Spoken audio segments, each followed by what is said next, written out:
Hey everyone, wherever you are, I hope you're having a wonderful week so far. We're here with the latest episode of the Inside Crypto Show, interviews and discussions with regular people just like yourselves. Today we're joined by Alan Chiu, who is the co-founder and CEO of Enya Labs, also a core contributor to Boba Network, with more than 20 years of experience in building and investing in enterprise and fintech startups. He leads the efforts at achieving Boba Network's goal of bringing Ethereum to the next billion users world. Before we get started, I have to do the usual disclaimer. Anything said on today's show by either Ellen or myself does not constitute financial advice. Our opinions are our own and are not to be connected with our respective organizations. Please do your own research. Ellen, thank you so much for making time today, especially it's almost after work for you. Tell us about yourself. Thank you for having me here, Kriyan. Hello, everybody. Great to meet you. So I started my career as a software engineer working on distributed systems. And fortunately had a couple of pretty good exits in that space. And that was in Canada, and wanted to really work with the best in the industry to build and support tech companies. So that brought me to Stanford, moving to Silicon Valley, to the Bay Area. And after the Stanford Business School, I spent a few years as a venture capitalist, investing in seed stage enterprise, fintech, and AI companies. But several years ago, I really started getting restless, wanted to go back to building companies again, and co-founded Enya Labs. And last year we launched Boba Network. Wow, that is super fast. I want to ask you this question because I feel like in the tech space, we're like 50% of people are like, okay, crypto is cool, the technology is cool. And then there's the other 50% who still are not quite there. Like you being in Silicon Valley, what's the feelings around crypto and crypto tech? Let's start with just the technology perspective. And that's really the one that got me really intrigued in the first place, given my distributed systems background, because up until the emergence of blockchains, especially Ethereum, introducing programmability to blockchains, all the previous generations of distributed systems relied on some sort of administrative entity to decide which computers can join that network and help with sharing the compute load, help store data. But blockchain changed that fundamentally by creating a permissionless network anyone could join. And it relies on economic incentives to read out different forms of consensus algorithms to make sure that the whole network will arrive at the right conclusion and weed out any nefarious actors. And that's really the core innovation that opened up a lot of possibilities that weren't possible before.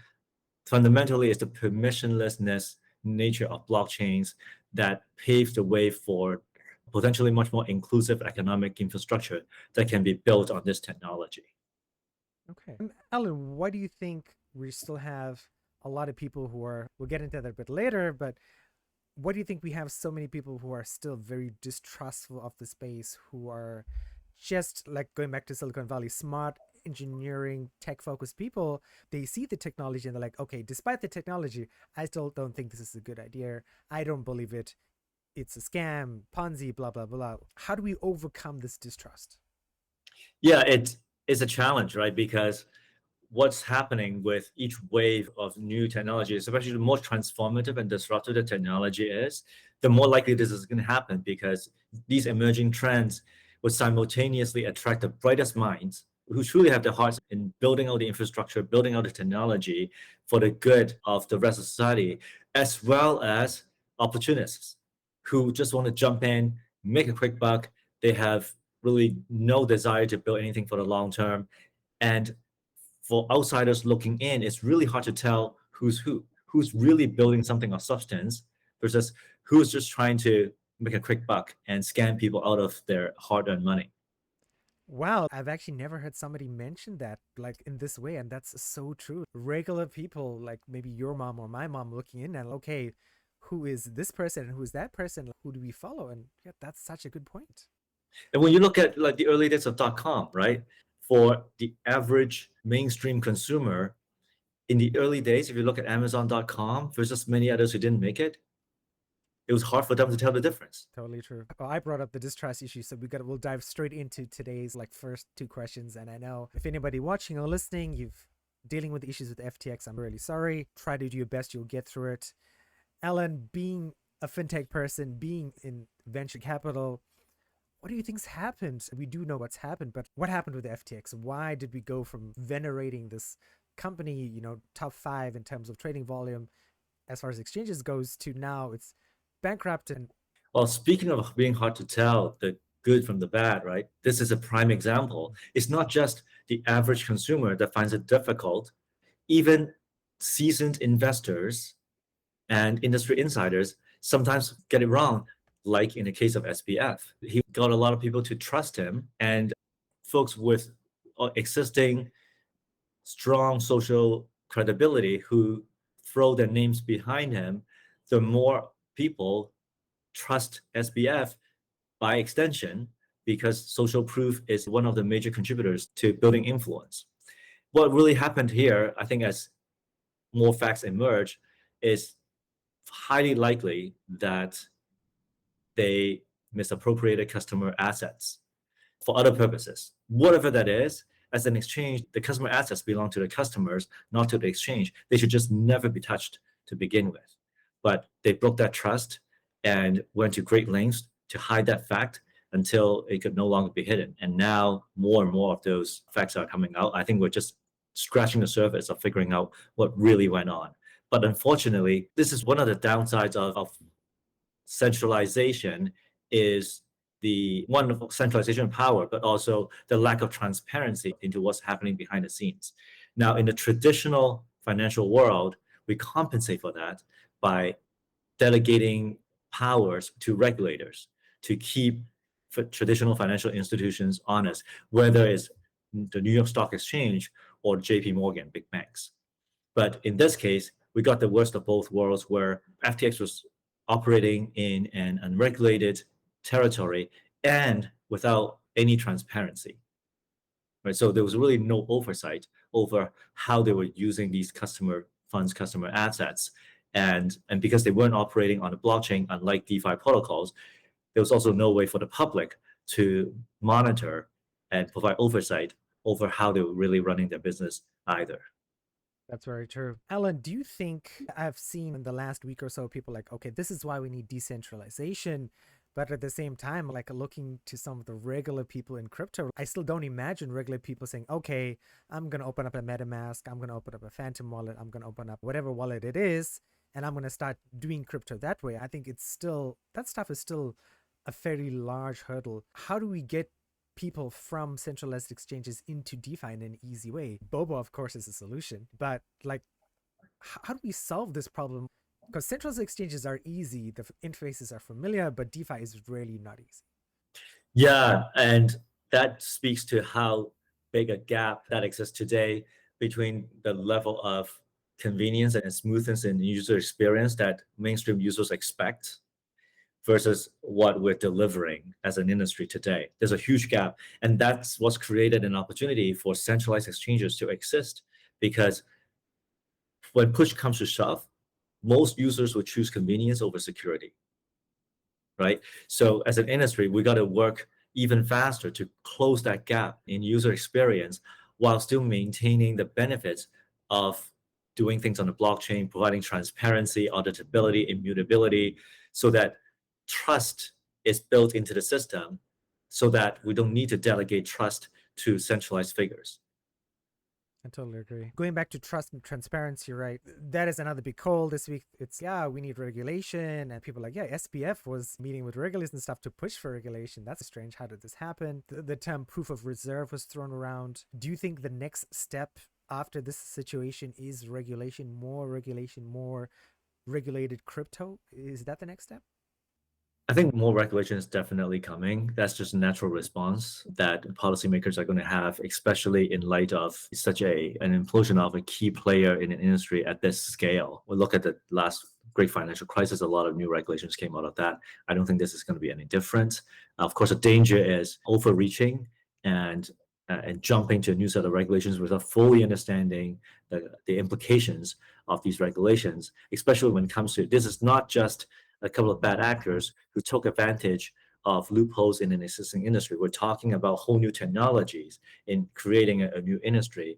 And it's admittedly difficult for policymakers to keep up, because they're not in the industry day to day, and most of them don't have an engineering background to really understand how the technology works. And unfortunately, when a blow up like this happens, to, especially with an institution that was led by a formerly trusted player in the industry, it casts a dark shadow over the rest of the industry, makes it harder for other industry players to speak up and rebuild the trust with the policymakers that has been damaged through this incident. So more regulations definitely are coming. It's unavoidable. I'm hoping that as the dust settles, the policymakers will be more open to input from the other industry actors who are acting in good faith, in, that they will continue to engage with the industry to craft regulations that do offer consumer protection, but at the same time, do not stop us from innovating. And especially when in the US, where this country has been at the forefront of so many waves of technology innovation until now, that we don't lose out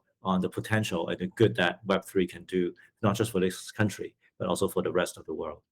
Definitely. Going back to regulation again, like I've been following a few podcasts and media, and I feel like a lot of crypto people in general, okay, if we're going to be regulated, we want to be regulated by the CFTC, right? Whereas I believe the SEC is no, we need to regulate crypto. Do you sit anywhere on that fence? Is who do you think should be regulating crypto? Should it be either of these organizations or someone else, or should there be another regulatory body that's created by the government? What do you think? I think what matters more than which regulatory body has control over the set of regulations is actually the substance of the regulations that come down. Some folks prefer the CFTC over the SEC because they might not like the current administration over SEC, but that could change every 4 years, right? But we got to think long term about what is the substance of the regulation that is going to be affecting the entire industry. And if substantively the regulations actually are sensible, it's okay if the SEC is the enforcer. It doesn't really matter as long as the regulations are sensible and the regulatory body stays true to both the letter and the spirit of those rules and don't overreach. I think it doesn't really matter which regulatory body it ends up being. Yep, that's true. And that makes a lot of sense as well. It's important for the right regulations. Okay, I know a lot of you listening to the podcast or watching the video on YouTube, I've been waiting for me to get over this current news stuff. We're over it. We're going to talk about Boba and Enya Labs. And I guess my first question is, I think everybody maybe in sort of my level of crypto, okay, we know who Boba is, because I know when I was approached about this podcast, I'm like, Enya Labs, that sounds cool. The name Enya is cool, especially if you're like a bit older like me, we used to listen to the music. So I'm guessing, and you can correct me, Alan, and then tell everybody on the podcast, Enya Labs is the organization that created Boba, if I'm not mistaken. Yeah, we got Boba off the ground. We started Boba itself is really a decentralized project where Enya is a core contributor to it, and welcome any developer to join us and to help build Boba. And Boba Network is governed by DAO. Boba token is both a governance token and a fee token for the network. Oh, very cool. Okay, let's talk about Enya Labs. So Enya Labs got Boba off the ground. What other things are you doing at Enya? Over the years, we've built a number of things. For example, during COVID, so one of our core pieces of technology is actually cryptography, especially in the area of multi-party computation. So during COVID, we actually leveraged that technology to build a COVID symptom tracker where schools and offices, businesses would use SaaS service to ask anyone coming onto their premises to report what symptoms they might have. And the service would let them know how likely it is this person is infected with COVID. And if they're flagged as a potential infection, then the school, for example, would turn them away and ask them to go get tested. And we're able to build the service in such a way that not require centrally storing any health symptoms at all. In fact, the software itself, the backend, applied a machine learning trained model to assess the likelihood that someone was already infected with COVID without looking at the actual health symptoms because of the multi-party computation, secure multi-party computation technology that we deployed. Wow, I'm a big fan of machine learning, and you've got blockchain as well. Looking through the Boba side, looking through the Enya side, right? Like you mentioned machine learning. Does Boba incorporate machine learning at all, or is it going to incorporate machine learning at some point? Is crypto going to incorporate machine learning? So the fact that we actually had built something in the machine learning space actually led us to create what is called hybrid compute, a Boba network, because you cannot do machine learning on chain today because it's too expensive, right? There's not enough compute capacity to perform machine learning on a blockchain, which actually kind of sucks because machine learning is such a big part of so many software products on the market today. And a lot of the personalized experiences that mainstream users have gotten accustomed to They're driven by machine learning in the background. So if the Web3 world, the blockchain world, when developers are building these applications, they handcuff, they can't use things like machine learning, then the level of user experience for Web3 users is always going to lag behind mobile and Web2. And that becomes a big deterrent to widespread adoption of Web3. But they will always recognizing that there's always a computational overhead to be paid for consensus on chain, and consensus is a key attribute to how blockchains work. It doesn't make sense to shoehorn machine learning on chain, which led us to creating this idea of, hey, what if we allowed application developers to run these computationally intensive workloads like machine learning off chain, but give them the ability to incorporate the results from these models on chain. And that's what gave rise to this concept of hybrid compute, which we launched in Q1 this year. It allows smart contracts to invoke any off-chain API. They could be calling an existing Web2 service like Twitter or an off-chain gaming engine, right? Or their own API behind which they will run their own machine learning model. And that gives developers the best of both worlds, the permissionless nature of Web3 and the ability to tap into off-chain compute infrastructure that's much more scalable, that could support more computationally intensive workloads like machine learning. So this is going to be my next question as well, because I was looking at L2 Beat, right? And I remember seeing Arbitrum number 1 as far as L2's optimism number 2. Is this the key difference? Like, are you the only people doing this hybrid compute in the L2 space at the moment? Not the only. And like, now that you understand where we're coming from and what we're trying to achieve here, this is why we don't really focus on TVL or total value locked as a metric that we're optimizing for, because that's a very DeFi centric metric, right? How much capital is locked on your network.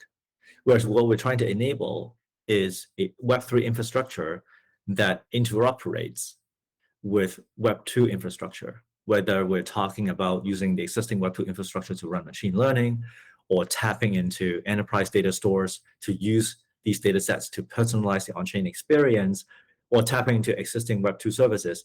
We're creating this integrated, interconnected fabric for developers to build on.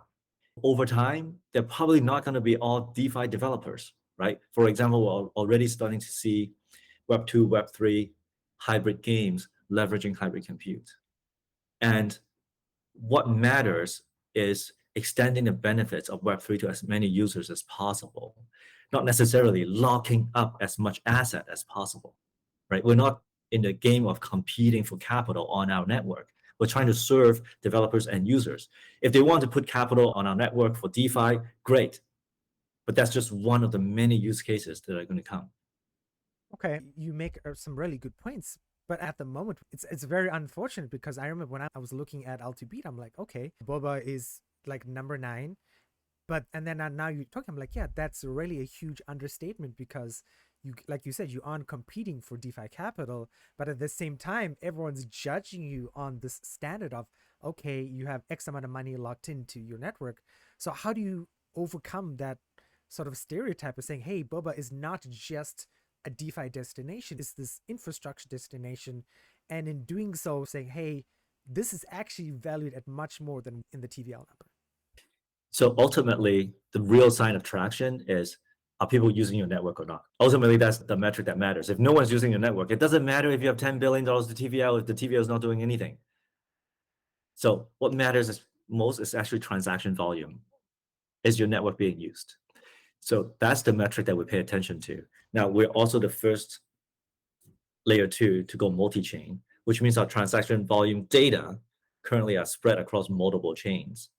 We have block explorers on all of them to report on the latest transaction volume. So the data is all publicly available, but it takes some work to aggregate them together, and then of course report it out to the wider public. It's not that the data is hidden, it's all out there. What we're building towards is actually getting the data across these different deployments of Boba on multiple chains, and then making them available to sites like L2 Beat, and hopefully they will start reporting on the transaction volume in addition to TVL, so that their users have a more holistic view of which networks actually are getting used. Nice. You mentioned multi-chain, and for people who are watching the YouTube video, they can see the Boba logo, just like the cool one you have above your head over there, the universal L2 for all blockchains. And I think maybe I was just looking in the wrong place. But Alan, for our audience, could you tell us like what chains are you guys actually on? Or are you on every chain? So we started on Ethereum, and since then we have expanded to Moonbeam, Avalanche, BNB, and Phantom. So we're currently live on 5 layer 1s. Nice. Any possibilities for non-EVM chains in the future?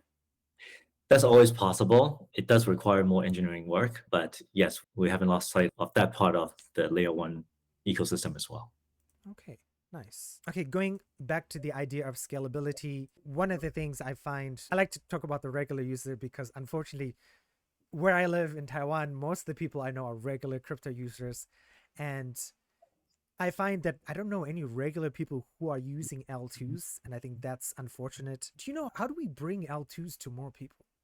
That's a great question. Today's user experience for onboarding a new user to L2 is cumbersome. We're working on to streamline that process to a certain degree. It doesn't solve the entire problem. It's partnering with fiat on-ramps so that users can directly convert fiat to, for example, Boba tokens directly on Boba Network and then start interacting with the network that way. We've also been working on integrations with crypto exchanges because yes, on one hand, there's always risk to having your assets on centralized exchanges. On the other hand, they do provide a much better user experience for new users who are new to crypto than jumping directly into an on-chain, purely on-chain experience. So we've been working with multiple centralized exchanges to have these integrations so that users can more easily move the assets. They can, for example, buy Boba tokens on a centralized exchange and move them over to our network and use them to start paying fees. Now, with our current focus on gaming, with more and more gaming projects coming online on different deployments of Boba, we expect these games to play a huge role in attracting new users to the network, where these users don't necessarily even need to interact directly with Boba Network, right? Because they're just playing with these games, but the games have taken care of a lot of the onboarding challenges for new users. Now, behind the scenes, our engineering team is also working on a key feature called account abstraction. For the non-technical audience, basically what that enables, one of the things it enables is for game developers to pay for gas fees for their players, which is huge, right? Because the games could decide to monetize in a different way and monetize enough to cover the gas for the users, and therefore they don't have to bother the users to sign up on transactions. They'll just do it for them and pay for the gas for them. And that would go a long way towards creating a much smoother user experience. That's totally true. Like most people listening to this podcast, well, I love games. Like I play at least an hour of games a day. Not to mention Web3 gaming as well.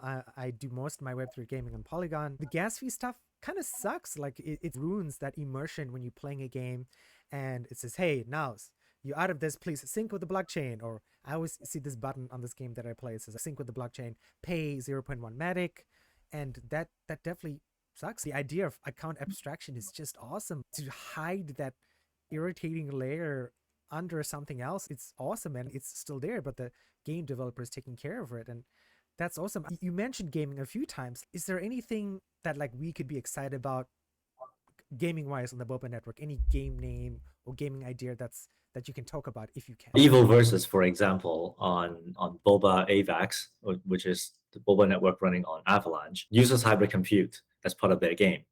And so definitely encourage the listeners out there to check it out. Imperium, Empires is also coming to Boba. So follow Boba Network on Twitter. Every new game that launches on Boba, regardless of what the layer 1 is, will be announced on Twitter from our main account, Boba Network.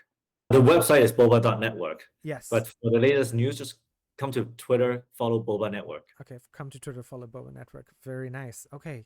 Yes, I'm definitely gonna do that because I love games. So Alan, like you mentioned, is there a reason you focused on gaming? Do you see that as the best place for onboarding people in the future? At least for now, there will be new applications that will be developed that we can't even dream of today. That's the beauty of working on really transformative technology that forms a new infrastructure for developers. But as of now, gaming still has a lot, games generate a lot of transactions on the blockchain.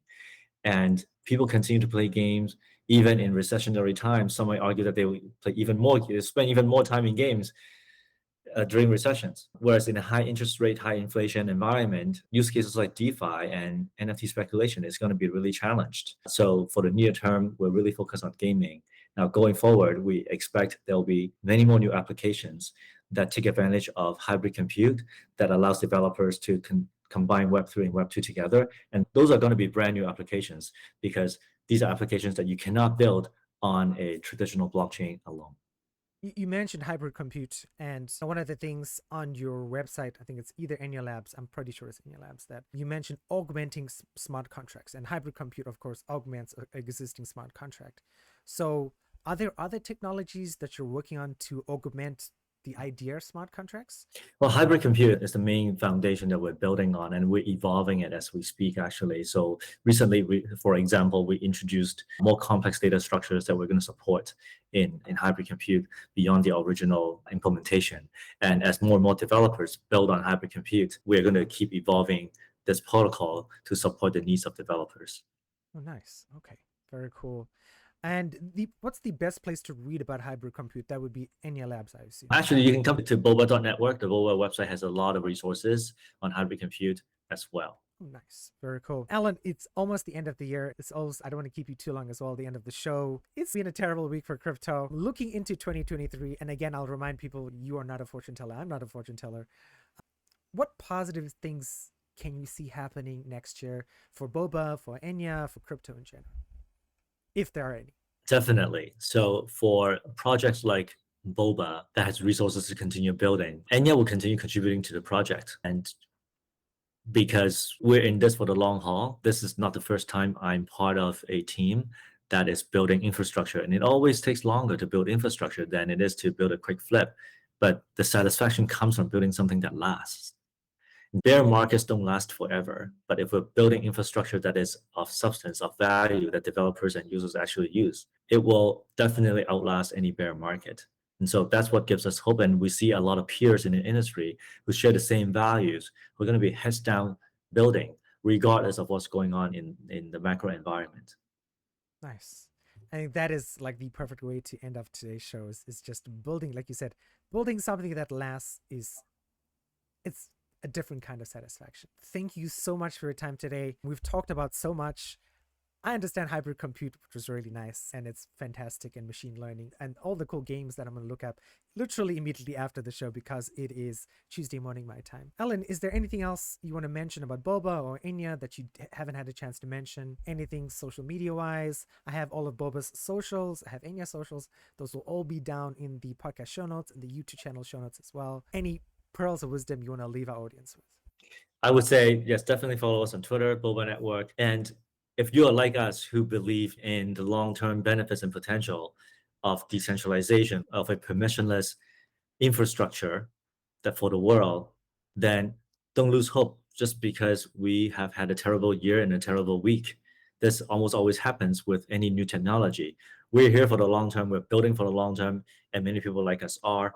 And going into next year, the good news is there'll be much less noise, much less shilling, a lot more substance. So it'll be easier to figure out who are actually building meaningful projects and meaningful products and infrastructure. So don't lose hope. Stay focused on quality projects like Boba and give us feedback, give us input, how we could do a better job. We're all ears. I'm available on Twitter as well. Just my first name, last name, Alan Chiu is my handle. Happy to engage with anyone on Twitter. Okay, fantastic. Okay, and I think you're already taking that first step. I wish more founders and CEOs would just be there and be available. And I know, like, not just our show, of course, because if you guys Google Alan's name, you'll find him on multiple places on YouTube, on podcasts, on other media places. And I think that's, like, Alan, that's a fantastic job for making time to do that. So I really appreciate it as a typical crypto person. Very cool, Alan. Thank you very much again. And hopefully we can talk to you sometime next year when things are a bit more rosier. Looking forward to it. Thanks for having me.